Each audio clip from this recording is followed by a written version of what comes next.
Feminism and education are not new academic fields, but new methodologies, underpinned by post-humanism and new materialism, are changing research in these areas. This two-day conference has been organised to mobilise, exchange and transfer these ideas. It's been organised by Jessica Ringrose, Anna Hickey-Moody, Emma Reynolds, Jane Osgood and Red Ruby Scarlett. It's being held at the UCL Institute of Education and Middlesex University. Well, there's some really great and important methodologies that are happening, and we wanted to sort of capture what was going on, have an opportunity to talk with other people in the area. And it was really a coming together of people that were more established and then some students to have some generative conversations. I'm really inspired by post-human feminism, as articulated most recently maybe by Rosie Braidotti, but who brings together a long genealogy of work, kind of trying to decenter the humanist man, decenter phallogocentric thinking and thought, which privileges a particular kind of white, Eurocentric, male vision, action in the world, and trying to revalue the relations and the agencies and the importance of seeing all of the other things in the world and the sort of patterns of exploitation and trying to turn those on their heads. Each of the participants was asked to bring a gift along to the conference. I've been very privileged over the last few years. I've been working with and experimenting with, engaging with a whole range of arts-based methods which are constantly pushing the limits of what research is, what it can do, where it can go.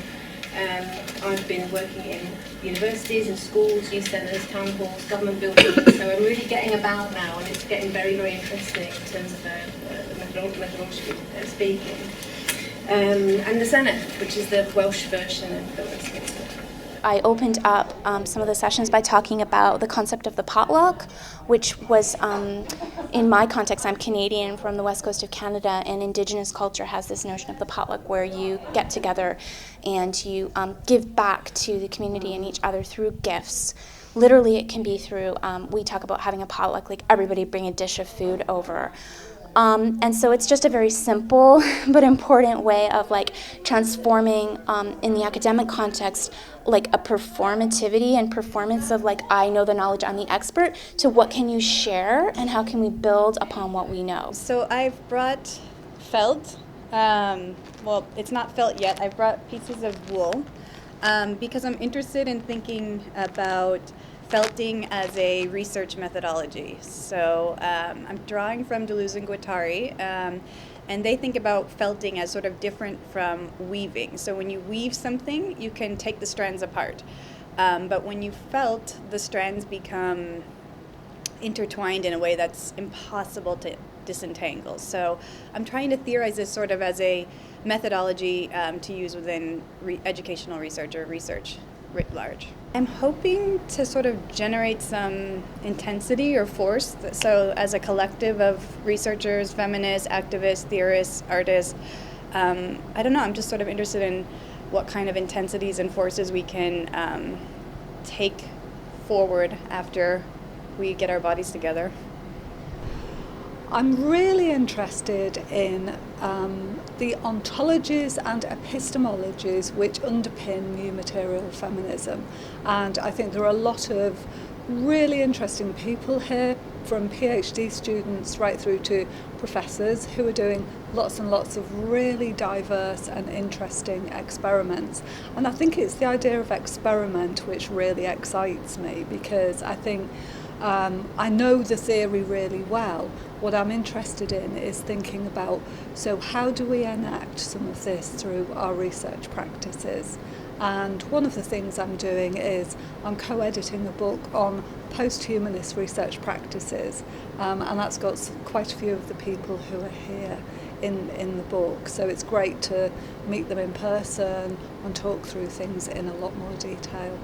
My gift is an interest in how bodies and objects interact together with the materiality of spaces. So that's what I want to explore, but I want to explore through my gift how to make a feminist political intervention into the spaces, the institutional spaces of the university. My name is Hilde Taguchi. I'm a professor and director at Stockholm University. And I think one of the things that, as Jessica kind of alluded to, that we're stumbling kind of around, is this notion of kind of doing media studies but starting at kind of the level of the kind of embodied person and their kind of experiences rather than the media text. My gift was around identity and the complexities of identity as a black feminist, and working with black girls and where they fit in this complexity around materialism. My name's Camilla. I'm a PhD student at Goldsmiths University. My name's Jessie and I'm a PhD student at UCL. Okay, so my gift is a problem, really. A problem gift. I'm currently at a real crossroads with my research, and I'm seeking a way to understand the experiences of the young women that I'm researching with in a way that goes beyond a discursive, very human language-rooted framework to reach and touch and grapple with the way these young women's deeply embodied experiences shape their interactions and shape the way they're institutionally positioned. And I thought coming here would be a great way to kind of reach towards that a bit more. This is certainly the first kind of group, collective, exciting, crazy, everyone together experience I've had that's reaching towards those kind of ways of thinking. I think I brought more of a problem as well and a question, because I believe in sort of social science always needing to begin with a question. So my question was basically, how can Deleuzian and Guattarian philosophy actually move us towards post-Cartesian understanding of data and the experience of participants? So it's it was more to do with how to use it as an analytical tool to ask different questions about what people experience instead of just framing it in sociological typologies and so on. So quite similar, looking towards the something that's missing, and we're not. Well, I certainly am not sure what it is yet. So yeah, it's through this what we've attempted to do is to bring together what we're considering our arts-based methods and putting them within academic conventions of chapters, published papers and so on, and having them taken seriously as valid knowledges.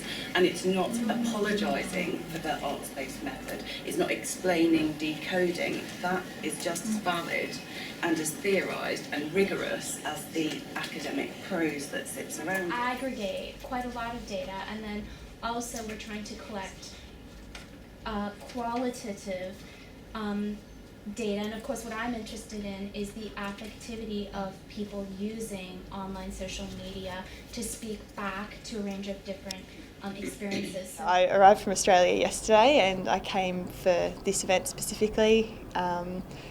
Mainly it was just a fantastic opportunity, I thought.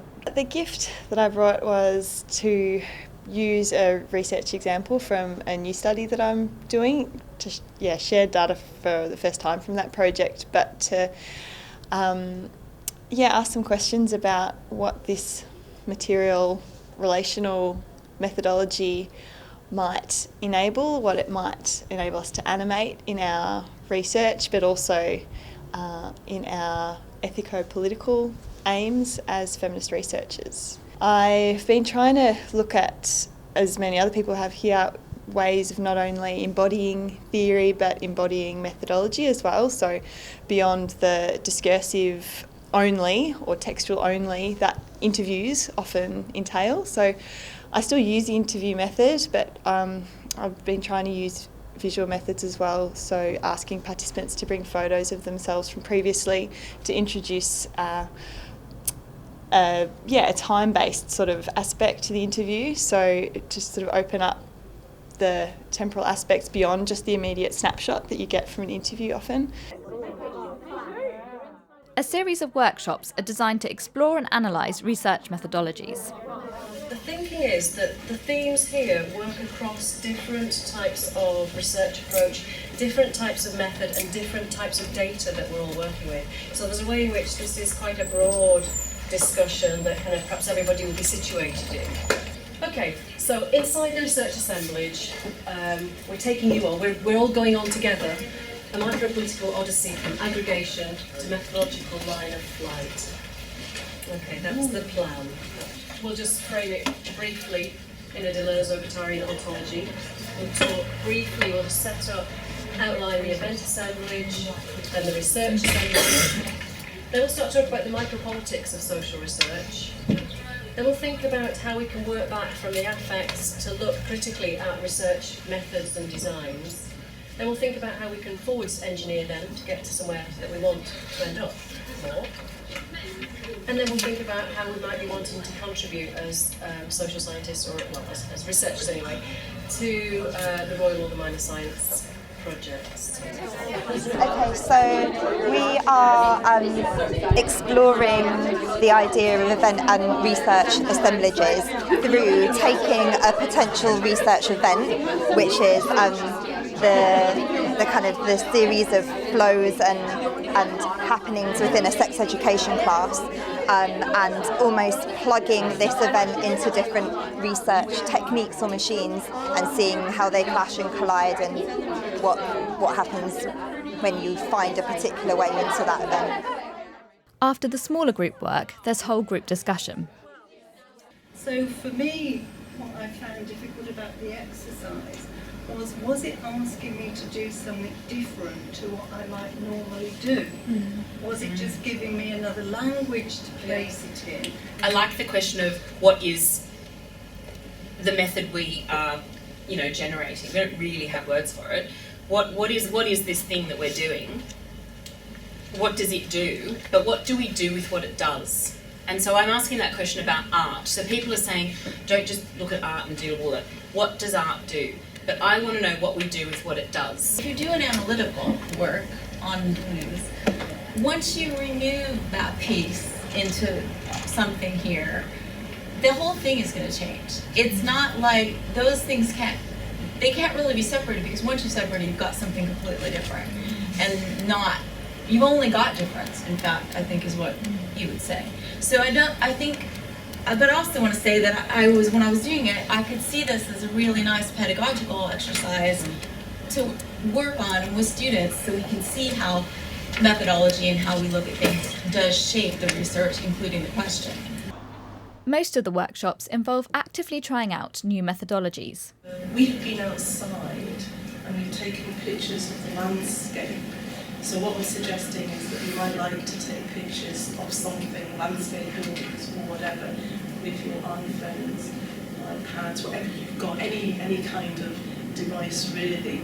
And then what we did was they had chosen those landscapes for very specific reasons. So they were very much talking back to the documentary that I spoke about yesterday. And so again, the images are layering.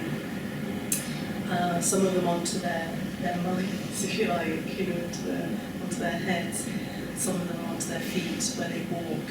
So we've taken the body and the parts of the body and reclaimed the place as a beautiful place. We're looking at different projection techniques and how to make connections between different affects in the environment, between people and between things. At the moment people are taking pictures on their iPhones. It's interesting because what it's doing is inviting us to explore different modalities, and hopefully we can think about how we might use that in ways which might be interesting to think about things and people. I was doing this earlier. Go up and down the body. How does this feel? Go down. Can you feel that? Yeah, there's a lot of potential in this, right? Yeah. Amazing.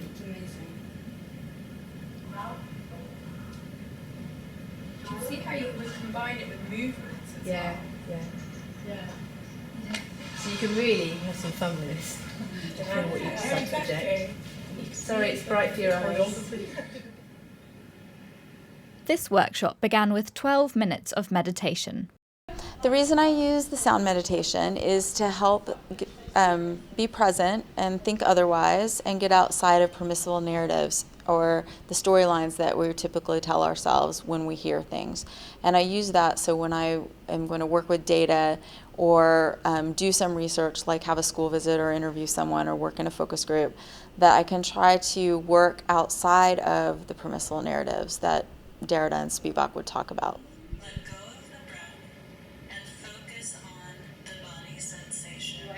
I think more about data as, or research like presentations, representations, not as like academic publishers changing. So I'm thinking about installations, multimedia releases.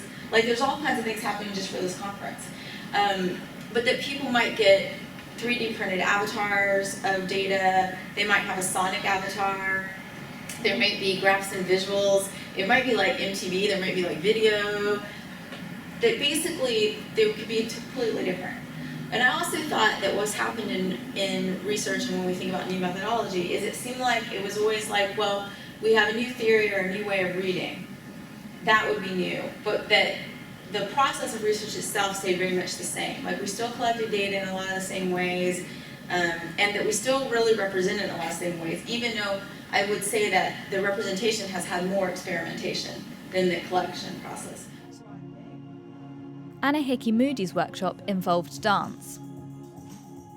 My gift was a dance workshop that was a way of generating affect. So the academics participated in a workshop that made dance texts that had particular feelings, and it was a methodology for capturing affect. Academics made a movement that represented control and represented fear. So they had two different movements, and they worked with these movements on small and large levels, and built small dances. So each participant made a solo, and then they taught the solo to another participant, and then they made a duet that was built from the two solos joined together, and they were drawing on participants' life histories, their experiences, their feeling of their bodies, so that they drew on a range of non-conventional data sources, but they also generated a text that had feelings, that was read through feelings. So we were looking at how the dance texts sort of had a meaning of their own that was bigger than the individuals that had made the dance texts.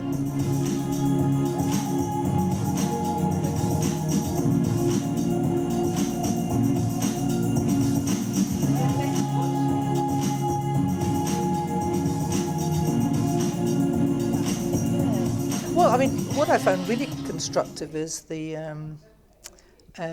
kind of way this group has kind of come together and coalesced as a network or a community or whatever, without people having to lay out their stall beyond the gift thing, which I thought worked really well. Yeah, I liked all the workshops. Maybe I liked Emma and Gabrielle's one on making the films. Particularly because I can see how I would, kind of like steal their ideas and use it. It's been very exciting. It's had a lovely sort of worlding sensibility about it, very inclusive, really nice sort of willingness and, I guess, sensibility of belonging, I suppose. I don't know if it's happened with you, but I have found how other people have actually addressed it, and now I don't see it as missing. I can see that other people have definitely thought about that problem and have provided sort of very creative responses to it. I think that's the great thing, seeing that you are in the same boat as someone else. You're not the first person to have felt, I don't know how to articulate this. This doesn't make sense yet, and to see that other people have certainly gone through that journey and, like you say, found very creative and lively and engaging ways to answer it. I think it was like amazing, especially the second day, because we left it open and experimental, and then I think people felt free to kind of engage in different ways, and the body and dance workshop was really my favorite because I've been waiting to see the kind of things that Anna Hickey Moody sets in motion for quite a long time, and to be able to participate, it felt really joyous and freeing and fabulous, really. So yeah, I think that, I hope that it's been a generative space for people to share and explore and discover things.